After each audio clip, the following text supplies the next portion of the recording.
Hello बच्चों, welcome again. और आज हम यहाँ पे डिस्कस करेंगे कुछ important questions chapter application of trigonometry से। ठीक है ना बेटा। देखो, आपको मैं एक चीज बताऊं बेटा, इस चैप्टर से एक क्वेश्चन 4 मार्क्स का आना ही आना है। ठीक है ना। लास्ट 2 वीडियोस प्लस एक ही वीडियो जाएगी, फाइनली ये लास्ट वीडियो रहेगी इस चैप्टर के लिए। ठीक है ना। फिर फर्दर अगर आपको कोई प्रॉब्लम होगी तो हम और वीडियोस बनाएंगे, आप कमेंट सेक्शन में हमें बताते रहिए। ठीक। और ये जो क्वेश्चंस मैं आपको दे रहा हूं, अगर एनसीईआरटी के अलावा क्वेश्चन नंबर 7 से मैंने आपको बताया ना, क्वेश्चन नंबर 7 से लेकर 16 तक, इनके अलावा अगर कोई क्वेश्चंस आते हैं तो वो ये क्वेश्चंस आएंगे। ठीक है ना। तो पहला क्वेश्चन आपको स्क्रीन पे दिख रहा होगा। From a balloon vertically above a straight road. एक स्ट्रेट रोड है, उसके ऊपर एक बैलून फ्लाई कर रहा है। ठीक है ना। The angle of depression of 2 cars at an instant are found to be 45 degree and 60 degree. ठीक है बेटा, देखते हैं जरा इसका डायग्राम देखते हैं पहले। ये कोई बैलून हो गया इस पॉइंट पे। इस पॉइंट से ग्राउंड पे 2 कार हैं। एंगल ऑफ डिप्रेशन कितना बन रहा है? 45 डिग्री एंड 60 डिग्री। आपको पता है एंगल ऑफ डिप्रेशन कैसे बनता है? ये कम वाले को हम 45 ले लेते हैं और ज्यादा वाला 60 degree.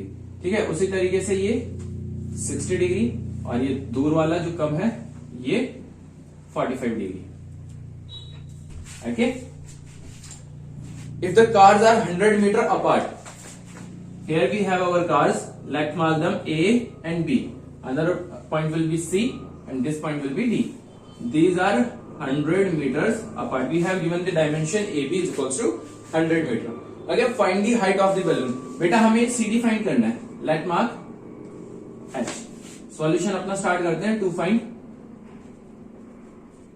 CD is equals to H. देखो बेटा, इन क्वेश्चंस में कई सारी चीजें हो सकती हैं, तो हमें सिर्फ उसी अप्रोच पे जाना है। अपना फालतू हमें अपनी नॉलेज नहीं दिखानी है, सिर्फ उसी अप्रोच को लेके जाना है जो हमें बोल रखा है फाइंड करने के लिए। ठीक है। तो सीधा H फाइंड करने के लिए बोला है 45 degree and 60 degree. Solution part start करता हूं। अगेन वही लास्ट वीडियो में आपने देखा होगा, 2 राइट एंगल ट्राइंगल हमने लेना है। राइट एंगल ट्राइंगल हमको यहाँ पे दिखने चाहिए। एक हो गया CDA and another right angle triangle is CDB। Okay. Next tan theta is equals to perpendicular upon base.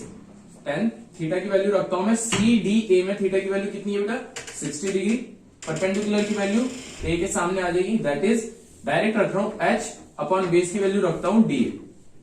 ठीक है ना। tan 60 की वैल्यू हम यहां से रख देंगे कितना? √3 H as it is and DA। यहां से भी DA को हम इधर शिफ्ट कर देते हैं, देन DA हमारे पास आ जाएगा H/√3। देखो बेटा, 2 वेरिएबल्स हैं इस इक्वेशन में। एक वेरिएबल वो है जो हमको फाइंड करना है, दैट इज H, और एक वेरिएबल DA जिसकी वैल्यू नहीं है, लेकिन हमें उसका काम क्या है, वो सिर्फ 2 इक्वेशन जो ये इधर वाला ट्रायंगल और इधर वाला ट्रायंगल का फाइनल रिजल्ट होगा उनको रिलेट करेगा। ठीक है। CDB में भी हम अपना सेम प्रोसीजर स्टार्ट करते हैं। tan theta is equals to perpendicular upon base, then theta की वैल्यू हम पुट करते हैं। CDB में हम देखेंगे तो थीटा की वैल्यू 45 डिग्री है, परपेंडिकुलर की वैल्यू अगेन H। ठीक है ना, 45 डिग्री। इस थीटा के सामने जो साइड है राइट एंगल ट्रायंगल, सिर्फ राइट एंगल ट्रायंगल को देख रहे हैं तो सिर्फ CD साइड में दिख रही है, दैट इज H, और बेस की वैल्यू हमारे पास आ जाएगी DB।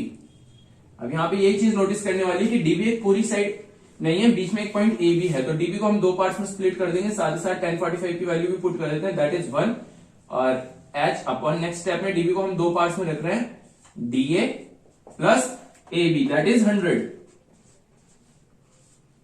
ओके बेटा, अब इसको शिफ्ट करेंगे, DA एक साइड रखेंगे, बाकी सबसे पहले डिनोमिनेटर्स खत्म करते हैं। डिनोमिनेटर्स और डेसिमल चाहिए ही नहीं। डिनोमिनेटर शिफ्ट कर रहा है, DA प्लस 100 1 में मल्टीप्लाई आया तो ये हो जाएगा DA plus 100 is equals to H, and DA की वैल्यू यहां से कैलकुलेट होकर आ जाएगी H माइनस 100। ये प्लस का 100 उधर शिफ्ट हो गया, DA की वैल्यू आ गई H माइनस 100। इक्वेशन 2। ये दोनों DA इनको रिलेट कर देंगे। नेक्स्ट हमें यहाँ पे नीचे करना है, मतलब आप जब कर रहे हैं तो आप इसके नीचे इसको सॉल्व करिएगा। मैं आपके सुटेबिलिटी के लिए इसको यहां पे सॉल्व कर रहा हूं। Again from equation 1 and 2 DA is equals to DA। First DA will be of equation 1 H/√3 and another DA H minus 100। आगे बेटा, सबसे पहले डिनोमिनेटर्स खत्म कर दो, √3 की मल्टीप्लाई उधर कर दो, तो ये आ जाएगा H इज इक्वल्स टू √3 की मल्टीप्लाई उधर हो गया तो हो जाएगा √3 इंटू H माइनस 100, है ना। दोनों में होगी √3 की मल्टीप्लाई, H में या 100 में, तो बेटा दोनों में होगी। तो h आ जाएगा हमारे पास √3h माइनस 100√3, या इसको h√3 लिख लो, h√3 माइनस 100√3। डिनोमिनेटर्स खत्म हुए। अब इस h को एक साथ शिफ्ट करते हैं, तो इस h को हम इधर शिफ्ट करेंगे, हो जाएगा h minus h√3 is equals to minus 100√3। यहां से हम h कॉमन लेते हैं तो अंदर आ जाएगा 1 minus √3 is equals to minus 100√3।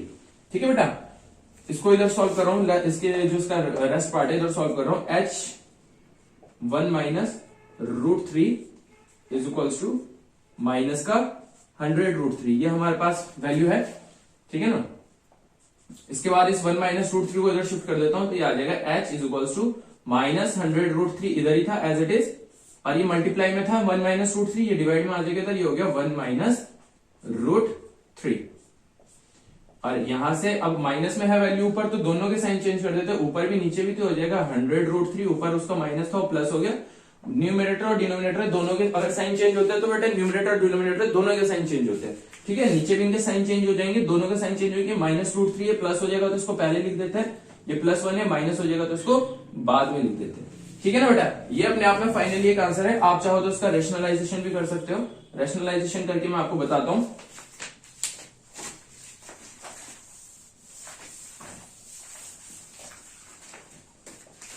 हमारे पास आंसर था h is equals to 100√3 upon √3 minus 1। ठीक है बेटा, इसमें थोड़ा सा आप इन पार्ट्स को ध्यान रखिएगा कि किस तरीके से हम सॉल्व कर रहे हैं। पहले डिनोमिनेटर खत्म कर रहे हैं, फिर √3 की मल्टीप्लाई करी, जो कॉमन वेरिएबल्स है h उसको h एक LHS में था, एक RHS में था, दोनों को एक साइड शिफ्ट करा, फिर कॉमन लिया, h बाहर आ गया। ठीक है ना, 1 माइनस √3 उधर शिफ्ट कर दिया हमने, तो वो माइनस वैल्यू आ रही थी, तो हमने दोनों के साइन चेंज कर दिए ताकि प्लस वैल्यू आ जाए। डिनोमिनेटर्स के साइन चेंज हुए तो √3 माइनस का था, पहले आ गया, +1 था, ये बाद में चला गया।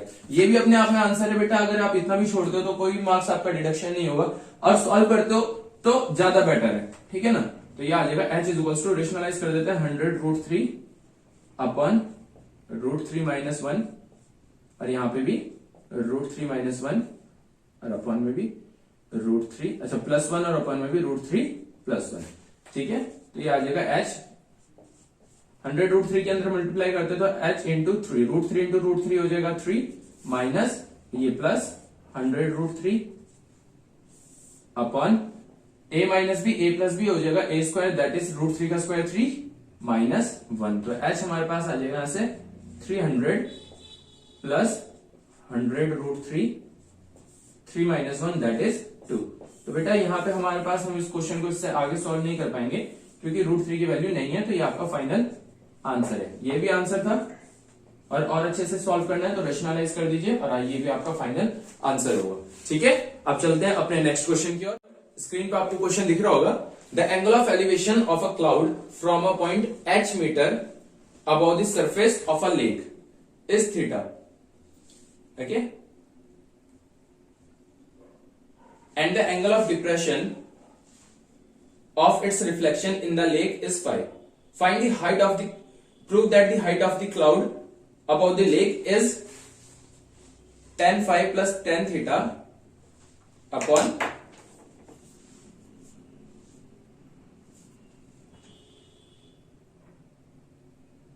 tan phi minus tan theta. The angle of elevation of a cloud from a point h meter above the surface of a lake.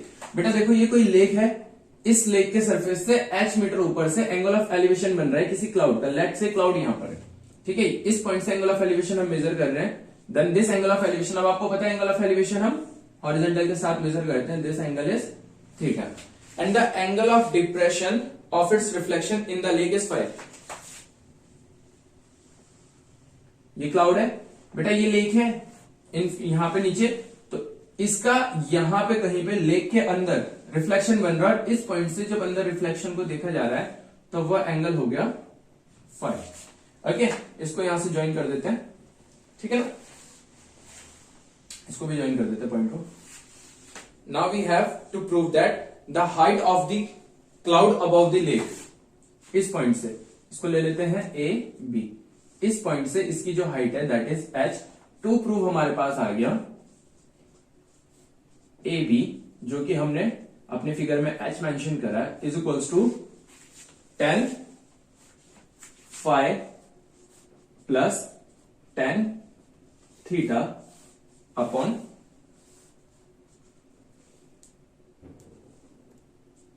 tan phi minus tan theta. Okay, अच्छा हमने h यहां पे लिया तो इसको बेटा हम x ले लेते हैं यहां पे, क्योंकि इसने h मीटर यहां पे दिया है, इस पॉइंट से लेकर इस पॉइंट तक h है, जो हम इसको x मेजर कर लेते हैं। The height is equals to x multiply by tan phi plus tan theta upon tan phi minus tan theta. Okay, बिना कुछ ज्यादा सोचे समझे स्टार्ट करते हैं सॉल्यूशन पार्ट, ठीक है ना। सबसे पहले वही हमारा, हम दो राइट एंगल ट्रायंगल इसमें कंसीडर करते हैं। तो दो राइट एंगल ट्रायंगल आपको दिख रहे होंगे, इस पॉइंट को मैं नाम दे देता हूं C, इस पॉइंट को मैं नाम दे देता हूं D, इस पॉइंट को मैं नाम दे देता हूं E। A से लेके C तक कितना होगा बेटा, देखो D से लेके E तक भी H है, तो A से लेके C तक भी H होगा यहां तक, ठीक है ना। अच्छा, दो राइट एंगल ट्रायंगल अगर आपको इसमें इजीली दिख पा रहे हैं तो बेटा आप सही रास्ते पे जा रहे हो। और दो राइट एंगल ट्रायंगल हमारे पास हो गए इन ट्रायंगल BEC, और दूसरी साइड में लिख देता हूं इन ट्रायंगल, दूसरा ट्रायंगल हमें दिख रहा है यहाँ पे, इस पॉइंट को नाम दे देता हूं FEC। tan theta is equals to perpendicular upon base.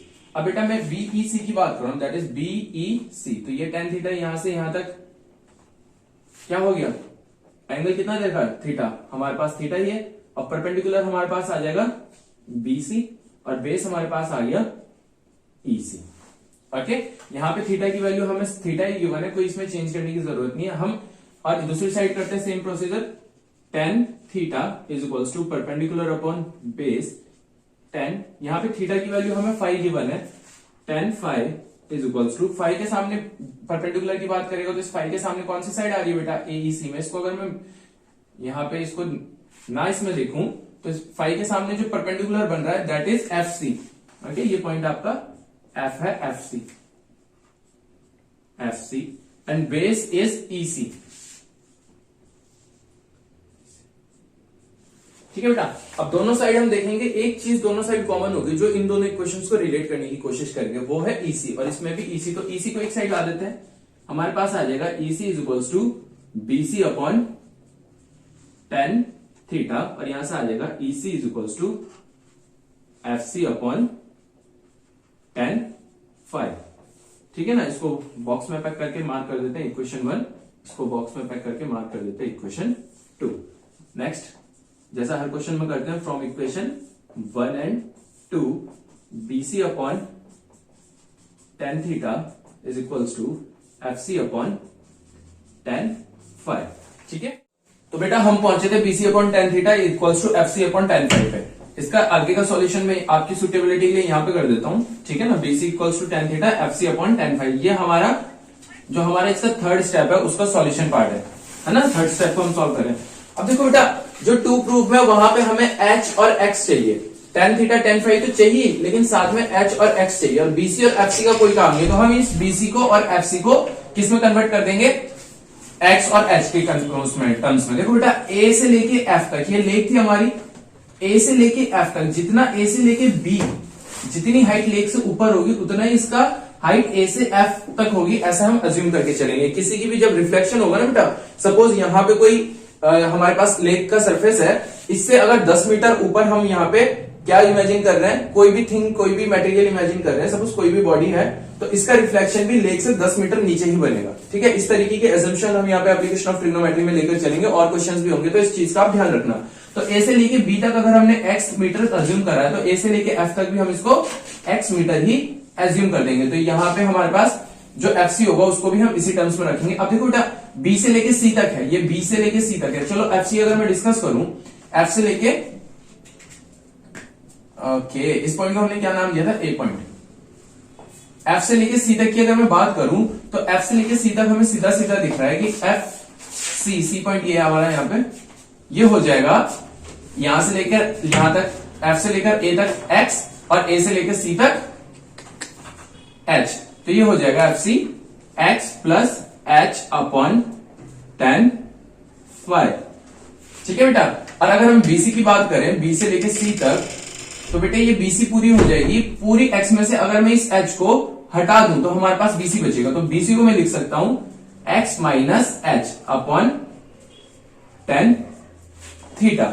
ठीक है बाबू, अगर आपको देखो इसमें ये जो चीज है ये बहुत इंपॉर्टेंट है। ठीक है, अगर आपको समझ आ गई तो वेल एंड गुड, अगर नहीं आई तो आप इसको कमेंट सेक्शन में नो लिखिएगा। मैं इस पार्ट को यहां से यहां BC को x माइनस एच कैसे लिखा जाएगा और FC को x प्लस एच कैसे लिखा जाएगा इसका एक डिटेल सेशन भी कर दूंगा। ठीक है ना, अभी हम ये अज्यूम करके चल रहे हैं कि आपको समझ आया है। अब देखो बेटा इसके आगे सिंपल, यहाँ पे हमारा क्वेश्चन सॉल्व हो गया, इसके बाद हमें अरेंजमेंट करनी है इसको। ठीक है ना, जैसे एच एच एक साइड लाना है, एक्स एक्स एक साइड लाना है, उस अरेंजमेंट को लेके चलते हैं। सबसे पहले अपन क्या करते हैं, डिनोमिनेटर से यहां से खत्म कर देते हैं, तो tan फाइव की मल्टीप्लाई हम इधर कर देते हैं, तो ये आ जाएगा x minus H into tan five, और tan थीटा की मल्टीप्लाई उधर कर देते हैं, तो आ जाएगा tan थीटा ब्रैकेट में x प्लस एच, ब्रैकेट्स के अंदर इनको सॉल्व कर देते हैं, तो आ जाएगा x tan five minus H tan five, इधर भी इसको सॉल्व कर देते हैं, तो आ जाएगा x tan theta plus h tan theta. तो बेटा देखो अब यहां पे हमारे पास आता है, हमें x एक साइड अकेले चाहिए। ठीक है ना, तो x को यहां पे हम कॉमन ले लेते हैं और बच जाएगा tan five minus tan theta, और यहां पे भी h को कॉमन ले लेते हैं, तो ये बच जाएगा tan theta plus tan five. Okay ना, अब बेटा x अकेला चाहिए, हो तो गया अकेला, ये tan five plus tan theta पूरा ये ब्रैकेट में इसके साथ मल्टीप्लाई में इसको उधर शिफ्ट कर देते हैं, तो डिवाइड में हो जाएगा x is equals to h tan theta plus tan five upon में tan five minus tan theta, और यहीं पे हमारा क्वेश्चन सॉल्व, हेंस प्रूव्ड। ठीक है बेटा, और अगर देखो समझ में आया है तो वेल एंड गुड, नहीं आया है तो आप मेरे को कमेंट सेक्शन में अपनी राय जरूर बताएं बेटा। ठीक है ना, दूसरी बात मैं आपसे एक चीज और करना चाह रहा था। ठीक है ना, तो बेटा आज के लिए इतना करते हैं, नेक्स्ट सेक्शन में मिलते हैं नए चैप्टर के साथ। Thank you.